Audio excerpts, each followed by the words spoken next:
Hello students, I am Rajiv sir. I will be teaching you physics in standard 7B. Students, now today I am discussing about simple pendulum.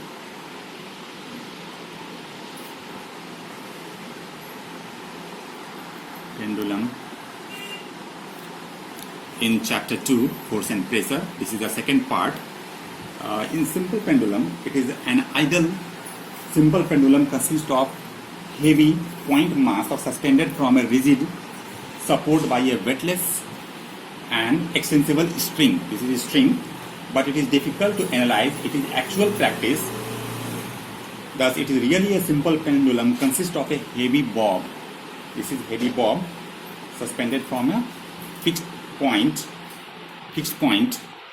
by a light and extensible thread. The rest position of the bob of a simple pendulum is called mean position. This is the mean position.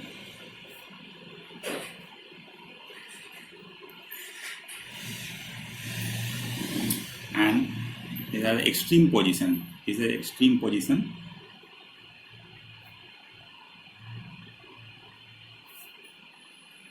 It is also extreme position of the bob. When the pendulum moves, it's said to be oscillatory motion, and the position of the bob at the maximum distance on the either side from mean position is said to be extreme position, which is given in figure. So A and B are extreme positions. So a simple pendulum which has a time period of 2 seconds is called second pendulum. So this is the definition for seconds pendulum. Seconds pendulum. A simple pendulum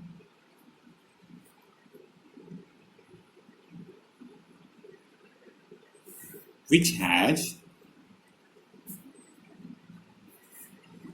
a time period of 2 seconds is called a seconds pendulum.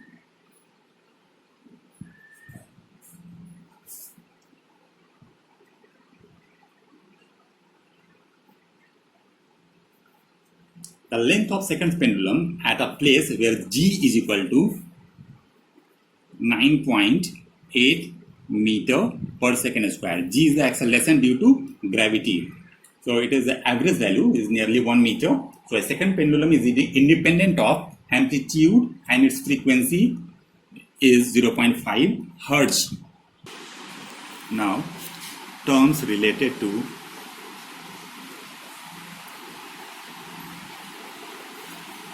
a simple pendulum.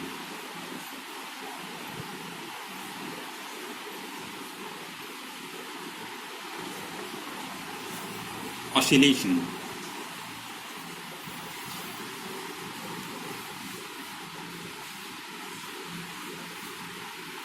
Push the bob from its mean position to one side gently, which is see here in figure. So the position of the bob from O to A, and then from A to B, and then back from B to O is one complete oscillation. So therefore, one complete oscillation is a displacement from the mean position to one extreme position to another extreme position on the other side and back to its mean position. Next, number 2, amplitude of oscillation. Amplitude of oscillation.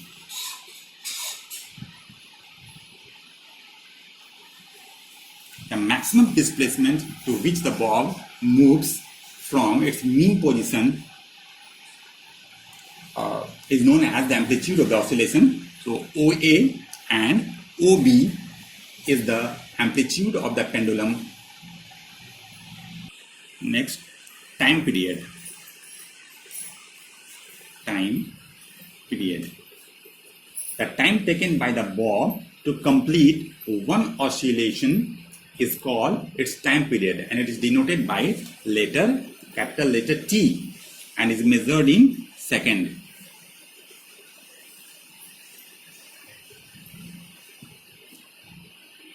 Next, frequency.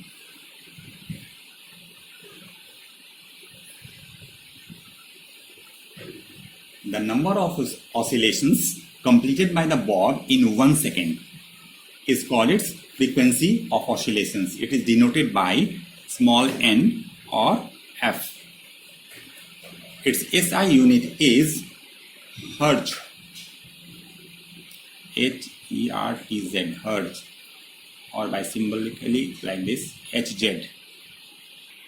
The relation between time period and frequency. Frequency is equal to 1 by time period. Symbolically, you can write frequency n is equal to 1 by capital T, because T stands for time period, n stands for frequency. Therefore, n is equal to 1 by T. This is the relation between time period and frequency. Next, length of pendulum. Length of a pendulum.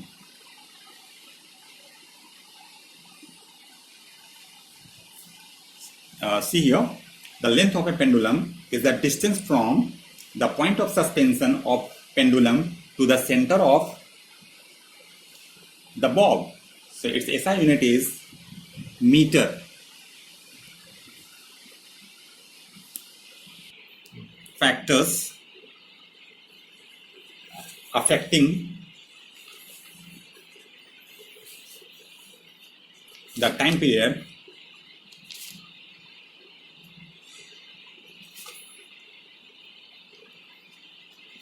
of a simple pendulum.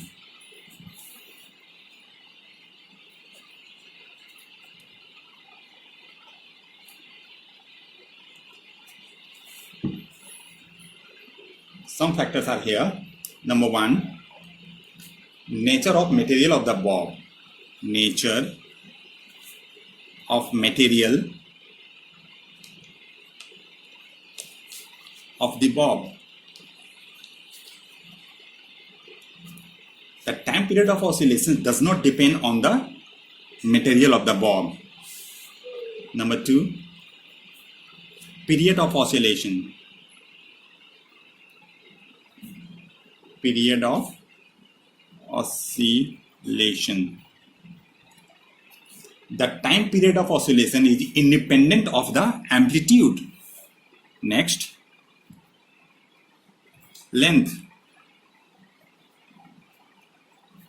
The time period of oscillation in a simple pendulum is directly proportional to the square root of the effective length. That means time period is represented by capital T is directly proportional to the square root of its effective length. Suppose length is a small l, then T is directly proportional to the square root of the effective length.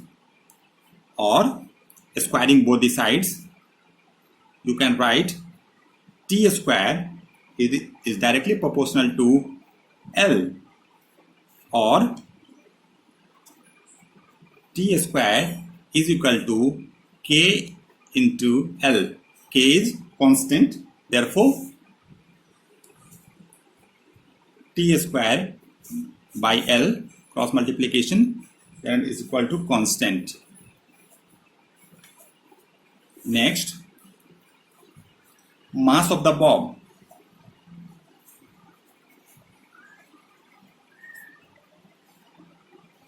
The time period of oscillation does not depend on the material of the bob provided. Next, multiple motion.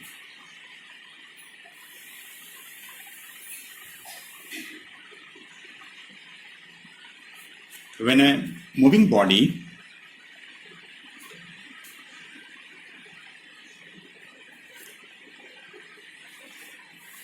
performs two or more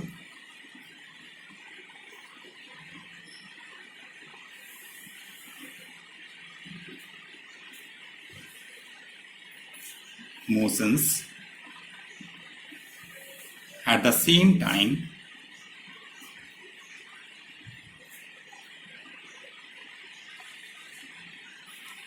it is said to be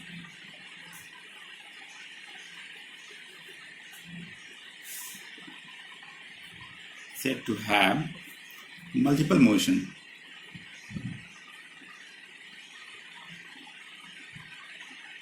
For example, when drilling a hole in the wood, the drill which is being rotated as a rotatory motion, and when it gets pierced, it has translatory motions. So they are known as multiple motion. Next is random motion. Random motion. When a body moves in a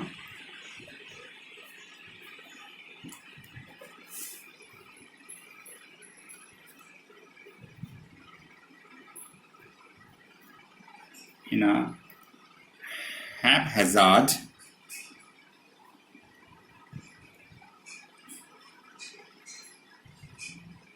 manner in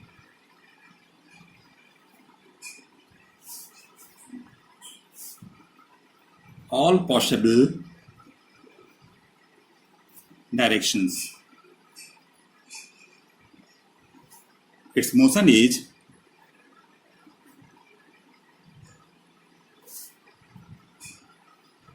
said to be in random motion.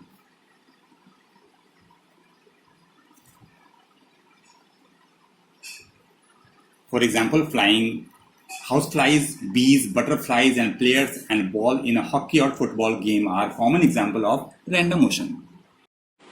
The rest part of this chapter will be continued in next video.